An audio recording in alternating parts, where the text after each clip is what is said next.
देखिए, आसाम के लोगों से आम आदमी पार्टी को हमेशा बहुत प्यार मिला है। चाहे गुवाहाटी में हुए म्यूनिसिपल इलेक्शन में हो, चाहे पहले आसाम के अलग अलग हिस्से में म्यूनिसिपल इलेक्शन में हो, आसाम के लोग आम आदमी पार्टी से पर भरोसा करते हैं। और इस बार यहाँ पे हम 2 लोकसभा सीट्स लड़ रहे हैं और मुझे पूरा भरोसा है कि जिस तरह म्यूनिसिपल इलेक्शंस में भी आसाम के लोगों ने हमें अपना प्यार दिया, अपना आशीर्वाद दिया, उसी तरह से आने वाले समय में अच्छे स्कूल्स के लिए, अच्छे हॉस्पिटल्स के लिए, चाय बागानों के लोगों के लिए, ज़्यादा अधिकार के लिए आसाम के लोग आम आदमी पार्टी को वोट देंगे। मैडम, ओपोजिशन का जो अलायंस था देखा गया है भारत भर में विभिन्न जगहों पे है, लेकिन आसाम में जो है कांग्रेस के कैंडिडेट भी जो है चुनाव लड़ रहे हैं उसी जगह से जहां पे आपके आम आदमी पार्टी का कैंडिडेट है। हाँ, ये थोड़ा दुख की बात है। ये दुख की बात है कि जब देश भर में अलायंस हो गया ऑपोजिशन पार्टीज़ में, तो आसाम में भी होता तो अच्छा रहता।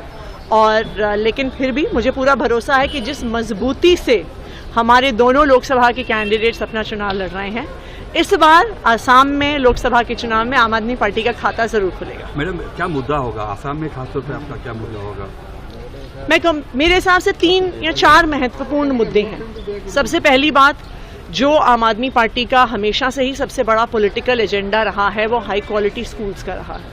आप आसाम में देखिए, पिछले कुछ सालों में 8,000 से ज़्यादा स्कूल बंद हो गए हैं। कहते हैं कि सरकारी स्कूल में बच्चे नहीं आते। क्यों नहीं आते सरकारी स्कूल में बच्चे? इसलिए नहीं आते हैं क्योंकि सरकारी स्कूलों का इतना बुरा हाल है। आप अस्पतालों में जाइए, आप हेल्थ सेंटर्स में जाइए, वहाँ पे दवाइयाँ नहीं हैं, डॉक्टर नहीं है, वहाँ पे हाल ठीक नहीं।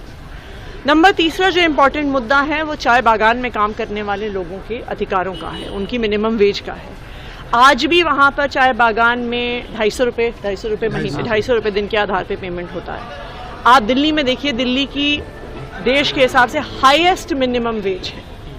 जब अरविंद केजरीवाल जी की सरकार मिनिमम वेज बढ़ा रहे थे तो बीजेपी ने इतना विरोध किया, एलजी साहब ने इतना विरोध किया, हाई कोर्ट तक गया, सुप्रीम कोर्ट तक गया, लेकिन लड़ झगड़ के दिल्ली में हमने मिनिमम वेज बढ़ाया है। उसी तरह से आसाम में भी मिनिमम वेज चाय बागान के वर्कर्स के लिए बढ़ाया जाएगा।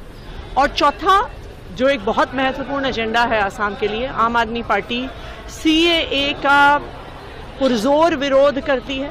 जब हम अपने देश के लोगों को नौकरियां नहीं दे पाते हैं, घर नहीं दे पाते हैं, तो क्यों हम बाहर से आए लोगों को पहले हम नागरिकता दे रहे हैं, घर दे रहे हैं, नौकरियां देने की बात कर रहे हैं?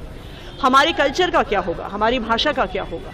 तो ये हमारे इम्पॉर्टेंट मुद्दे रहेंगे आने वाले चुनाव में। और मुझे उम्मीद भी है, मुझे भरोसा भी है कि आसाम के लोग, डिब्रूगढ़ के लोग, सोनितपुर के लोग आम आदमी पार्टी पे अपना भरोसा बनाए। मैडम, इसके विपरीत जो भारतीय जनता पार्टी की यहाँ सरकार है, राज्य सरकार है, वो एक के बाद एक स्कीम अनाउंस करते जा रहे हैं। खासतौर पर महिलाओं के लिए M2 स्कीम है और फ्रीबीज खासतौर पर कहें तो एक के बाद एक स्कीम जो है लॉन्च करी है। चुनाव से पहले उन्होंने काफ़ी स्कीम लॉन्च की है, तो इसका क्या जवाब होगा?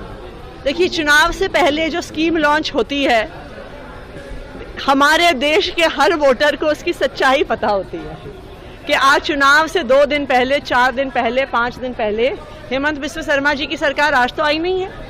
अगर उन्हें वास्तविक तौर पे महिलाओं के लिए काम करना होता, गरीबों के लिए काम करना होता, तो उन्हें चुनाव का इंतजार करने की क्या जरूरत थी?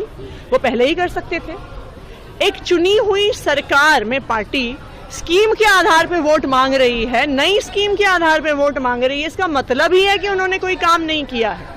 अगर उन्होंने काम किया होता तो अपने काम के आधार पे वोट मांगते। जैसे अरविंद केजरीवाल दिल्ली में जाके अपने काम के आधार पर वोट मांग रहे हैं, हेमंत बिस्वा शर्मा जी भी मांगते हैं।